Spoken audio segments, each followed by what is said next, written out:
Well, so this is welcome everyone. This is the first episode of as yet unnamed enterprise, and so maybe we should begin with a contest, which is name this video cast between Jeanne and Martin and perhaps in the future special guests. I understand that the argument is already taken, as is Wheel of Fortune, both of which would have been excellent choices.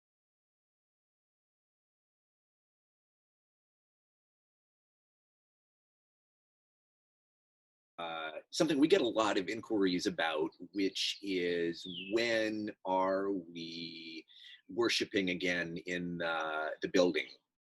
Right. So I think my sense is that in the conversations that Vestry has had and in conversations you and I have had and with our colleagues, in the diocese, that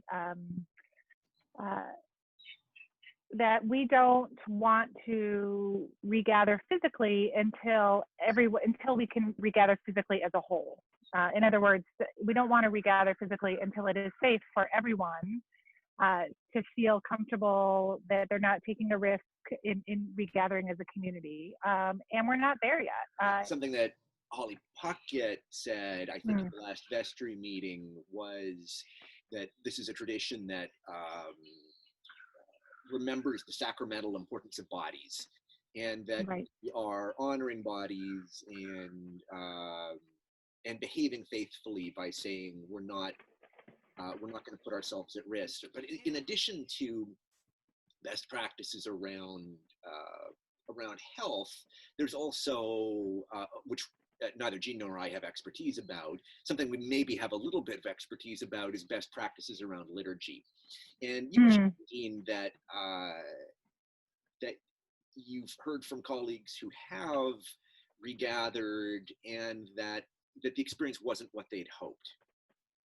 Yeah, I have one particular colleague in the diocese who regathered in his community, and the word he used for that experience was a hard one. He said it felt joyless to him, and because of all the accommodations that had to be made, there's no singing, there's no touching, everyone has to be masked, and so people had trouble hearing. You can't have all the linens and the colors that we're used to seeing in the sanctuary because everything has to be stripped out.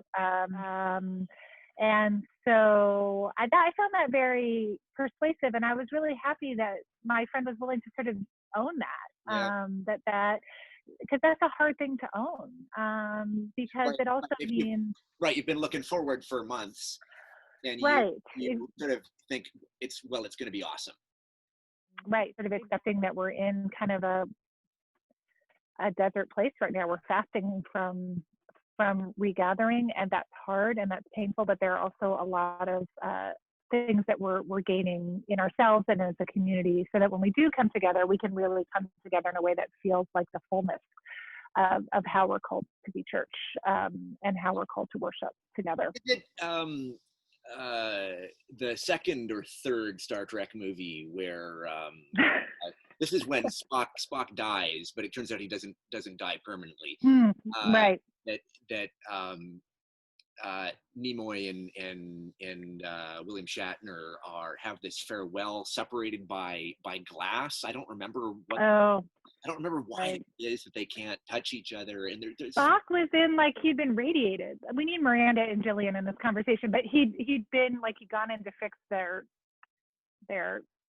engine, and he was covered with radiation, and so he wouldn't let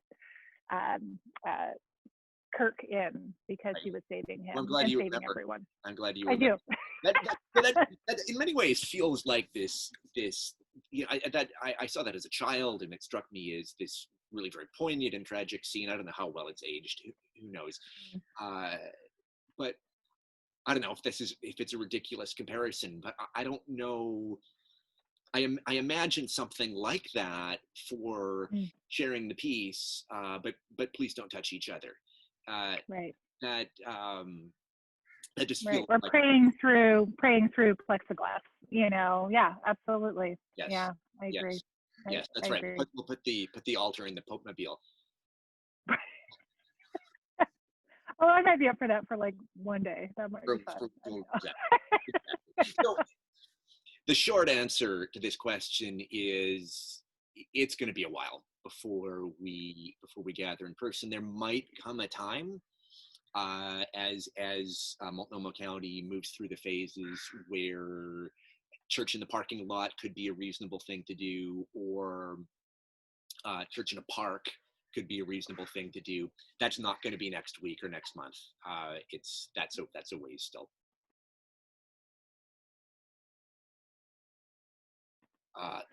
Back before February or March, when time lost all meaning, there was a bishop search going on, and it turns out that still is happening. We were far enough along in the process that the diocese discerned it was possible to continue.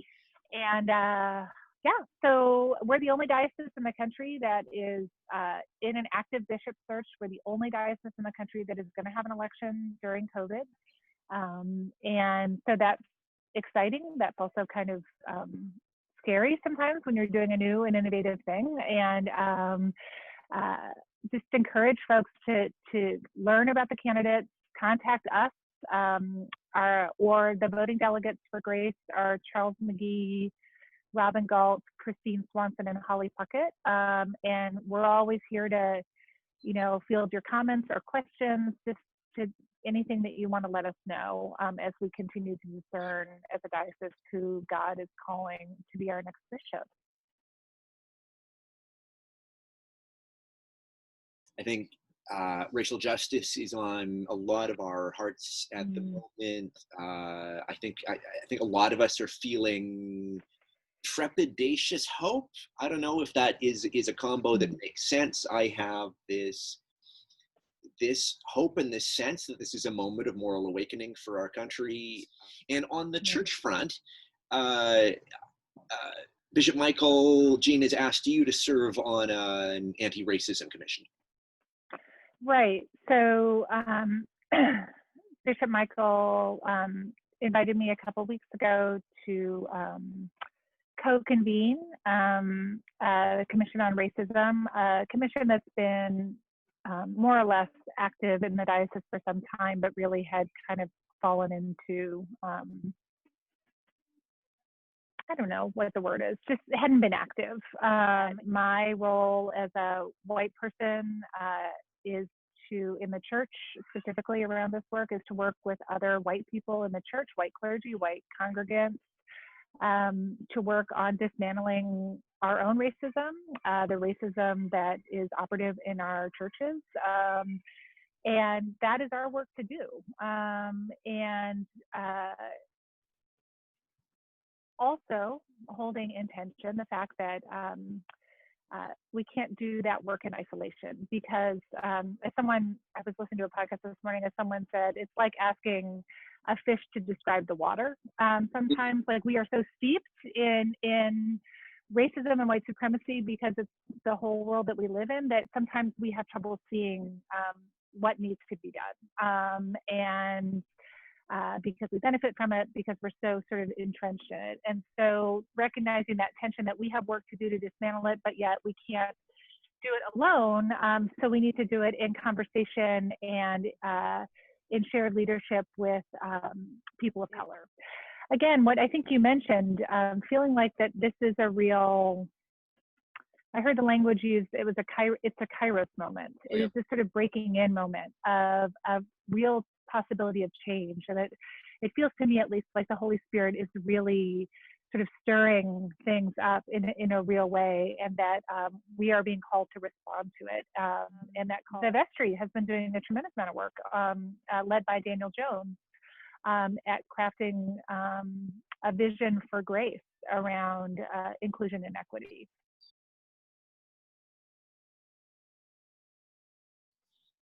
I think that this is the inaugural episode of our as yet unnamed webcast. Looking forward to your submissions. Tell us what the name of this webcast is. I don't know if we're going to do this every week, or if I have no idea. I have no idea what the plan is here. We're going to find out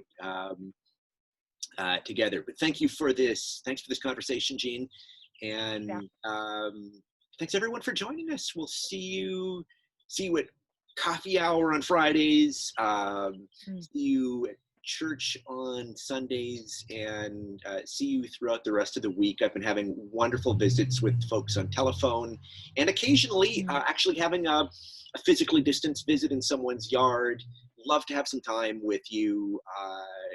Give me a ring or shoot me an email, and or Jeanne for that matter, and delighted to have some time with you. Hoping you're doing as well as you can in this weird and hard time, and know you do remain in our prayers.